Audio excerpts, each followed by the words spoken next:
अध्याय 35। जीवन में सफलता कैसे पाएं?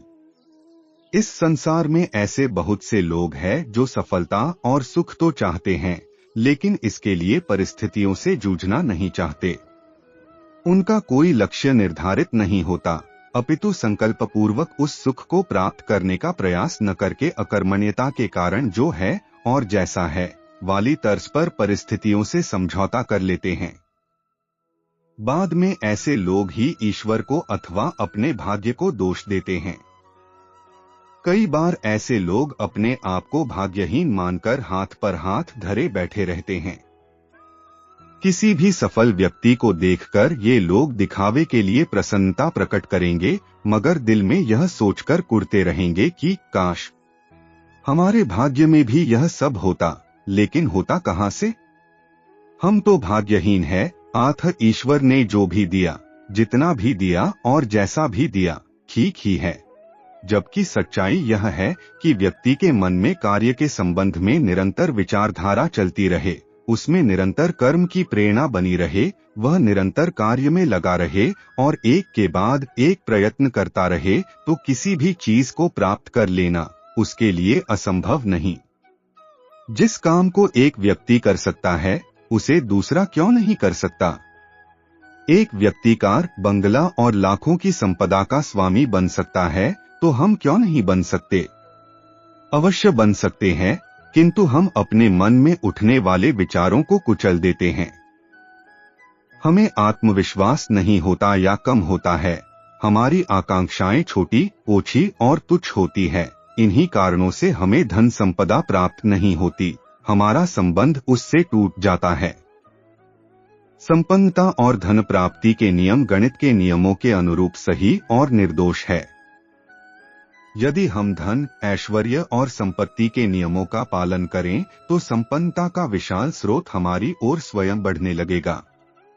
यदि आपके मन में संदेह, चिंता और भय का समावेश है, तो आपको सफलता कैसे मिल सकेगी? इस स्थिति में आपके लिए सफलता पाना असंभव होगा। आपने तो अपनी संपन्नता के द्वार स्वयं बंद कर रखे हैं।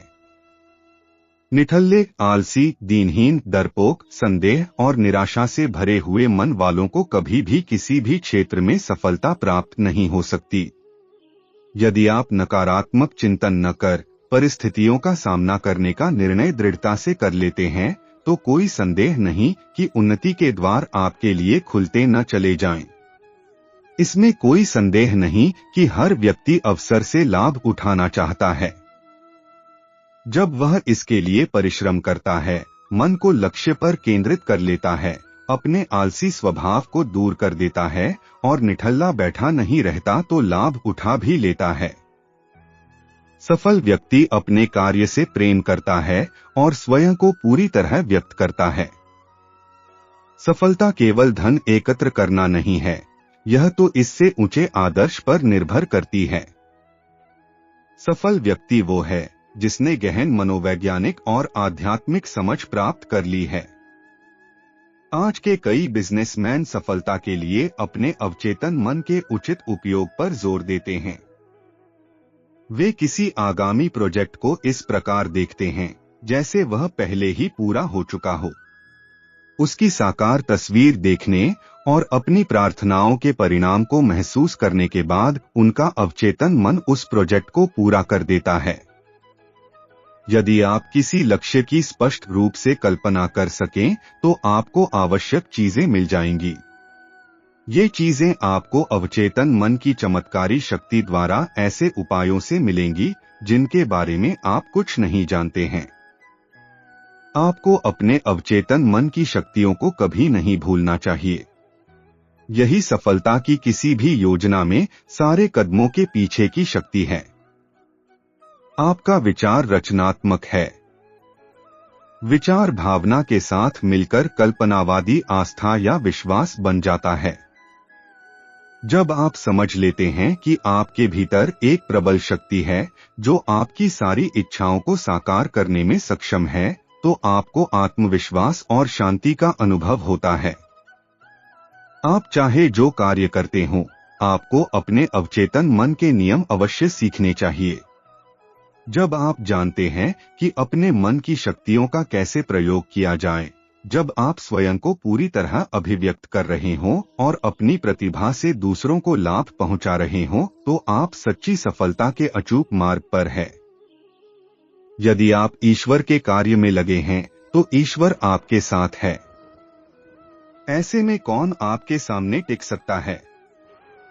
धरती और आकाश में ऐसी कोई शक्ति नहीं जो आपको सफलता तक पहुंचने से रोक सके। बहुत से लोग अपने जीवन को स्वयं कुचल देते हैं। वे स्वयं बौने बने हुए हैं। उन्होंने इस संसार की सबसे महान शक्ति से अपना संबंध तोड़कर अपने आप को तुच्छ बना लिया है। इसलिए उनकी सफलता का मार्ग सदा अवरुद्ध रहता है। वे उन स्रोतों से कट जाते हैं जो उन्हें सुख की ओर ले जाते हैं, किंतु जैसे ही उनके मन में आत्मविश्वास का भाव जागृत होता है कि वे उस दिव्य शक्ति का ही अंश है, तो सारी स्थिति ही बदल जाती है। जब वे परिस्थितियों से समझौता करने से इनकार कर देते हैं, तो उनमें स्थित विश्वास की वृद्धि हो जाती है। जब वे सफलता को पूरी सामर्थ्य के साथ प्राप्त करने में जुट जाते हैं, जिससे कि आज तक वंचित थे, वे जब तक सफलता प्राप्त नहीं कर लेते, चैन से नहीं बैठते हैं। नकारात्मक और बाधक विचार ही हमारी प्रगति में बाधक है। हमारे विचार ही हमारी उन्नति को रोकते हैं। हमारी मानसिक संकीर्णता ही हमारी सफलता में व्यवधान डालती है। हमारी अज्ञानता ही हमें कुछ करने नहीं देती। हम इनके अधीन हो जाते हैं और स्वयं को भाग्य के सहारे छोड़ देते हैं। इस तरह सफलता हमसे दूर होती जाती है। इसका कारण हमारा निठल्ला बैठे रहना और हमारा आलसीपन भी है। सुख और सफलता किसे प्राप्त होती है? ये सौगात उन्हें मिलती है जो अपने हर कार्य को प्रणपूर्वक पूरा करते हैं। चाहे जैसी परिस्थिति सामने आए, वे अपने संकल्प से नहीं डिगते। जो मन में ठान लिया, उस कार्य को करके ही दम लेते हैं। संदेह में जीने वाला या अविश्वासी व्यक्ति न सफलता प्राप्त कर सकता है और न सुख। जो लोग किसी भी कार्य को ढुलमुल नीति से निपटाना चाहते हैं, कभी अपने क्षेत्र में सफल नहीं हो सकते। ऐसे लोग अपना दोष नहीं देखते और असफल होने पर या तो भाग्य को कोसते हैं या फिर परिस्थितियों को दोषी ठहराते हैं। अधिकांश लोग इसलिए असफल नहीं होते क्योंकि उनमें बुद्धि, योग्यता, अवसर या प्रतिभा की कमी होती है, बल्कि इसलिए होते हैं क्योंकि वे अपनी समस्या में वह सब नहीं झोंकते जो उनमें है। कोई भी सफल हो सकता है यदि वह जीवन के बारे में उत्साहित हो सके, चाहे जीवन कितना भी सूना दिख रहा हो। उत्साही और सफलता का विश्वास रखने वाले व्यक्ति के लिए दरवाजे सबसे पहले खुलते हैं। बुद्धि का प्रयोग करके आप धन कमा सकते हैं, जीवन में सफलता प्राप्त कर सकते हैं, किंतु सफलता श्रम द्वारा प्राप्त हो सकती है। मेहनती लोग ही जीवन में कुछ कर पाते हैं, अपना भला कर सकते हैं और संसार को कुछ दे सकते हैं। अब्राहम लिंकन का एक लुहार के बारे में इस प्रकार कहना था, एक लुहार ने एक लंबी और गोल लोहे की छड़ गर्म कोयलों में डाली जब तक कि वह लाल सुर्ख नहीं हो गई। फिर उसने छड़ पर हथौड़ा चलाकर उसे तलवार के रूप में ढालने की कोशिश की। काम पूरा होने के बाद वह परिणाम से खुश नहीं हुआ, इसलिए उसने उसे दोबारा लाल सुर्ख कोयलों में रख दिया। फिर उसने समतल हिस्से को चौड़ा करने की कोशिश की और उससे बगीचे का औजार बनाना चाहा, किंतु वह इससे भी खुश नहीं हुआ। उसने छड़ को फिर से कोयलों में रखा, उसे थोड़ा गोल किया और घोड़े की नाल का आकार देने की कोशिश की। उसका यह प्रयास भी बुरी तरह असफल रहा। अंतिम विकल्प के रूप में उसने उस छड़ को जलते कोयलों में एक बार और रखा। उसने इसे गर्म आग से हटाया और सोचा कि क्या वह इससे कुछ और बना सकता है। उसने फैसला किया कि अब कुछ नहीं बचा, इसलिए उसने इसे पानी की बाल्टी में डाल दिया। परिणामस्वरूप हिस की जो आवाज हुई, उसे सुनकर वह बोला, खैर, कम से कम इससे सीसी की आवाज तो निकाल ही ली। आपके सपनों को भी कुछ इस प्रकार सीसी करके बर्बाद होने की कोई आवश्यकता नहीं है। यदि आप हिम्मत न हारें तो अपने मकसद में कामयाब हो सकते हैं, कुछ करके दिखा सकते हैं और सफल हो सकते हैं। अपनी समस्या को दूर कर सकते हैं। एक पुरानी कहावत है कि जूता कभी पैर को नहीं बताता कि उसे कितना बढ़ना चाहिए।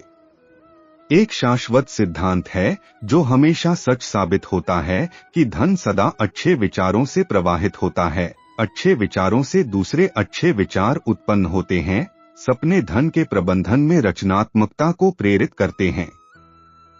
ऐसी कई स्थितियां हैं जिन्हें हम नियंत्रित कर सकते हैं, किंतु हम मुद्रास्फीति को नियंत्रित नहीं कर सकते, हम मंदी को नियंत्रित नहीं कर सकते, किंतु हम अपने विचारों को नियंत्रित कर सकते हैं। और हम उनका क्या करेंगे, हम इस बात को भी नियंत्रित कर सकते हैं। एक व्यक्ति मंदी की हालत में फंस गया। वह दिवालिया हो गया। उसके पास एक भी पाई नहीं बची थी। वह अपनी गरीबी को नियंत्रित नहीं कर सकता था, किंतु उसने अपनी सकारात्मक सोच को मंदी की शक्तियों के हवाले नहीं किया। एक सेल्समैन आर्थिक तंगी से गुजर रहा था। एक दिन उसके एक मित्र ने कहा, क्या तुमने उस आदमी के बारे में सुना है जिसने कोका कोला से बहुत सा पैसा कमाया? सेल्समैन ने पूछा, वह किस तरह? उसने बताया, देखो, पहले कोका कोला केवल फाउंटेन पर ही मिल सकता था, किंतु उस आदमी के मन में कोका कोला को बोतल में बंद करने का विचार आया। उसने कंपनी को बताया कि अगर वे उसे अपनी बढ़ी हुई बिक्री के प्रतिशत का कुछ हिस्सा दे दें तो वे उसके विचार का प्रयोग कर सकते हैं। कंपनी ने उसके विचार को पंसद किया और उन्होंने उस आदमी की बात मान ली और अब वह आदमी सिर्फ कमीशन से ही लाखों कमा रहा है। आपका केवल एक विचार आपको सफलता दिला सकता है, आपको धनवान बना सकता है। एक बड़ी पुरानी लोकोक्ति है, आवश्यकता आविष्कार की जननी है। वास्तव में देखा जाए तो आवश्यकता केवल आविष्कार की जननी ही नहीं, बल्कि व्यक्ति की कर्म प्रेरणा भी है, जिसके कारण मनुष्य सोते से जाग उठता है और कर्म तत्पर होकर आगे ही आगे बढ़ता चला जाता है। इतनी उन्नति करता है कि सफल लोगों में उसकी गिनती होने लगती है।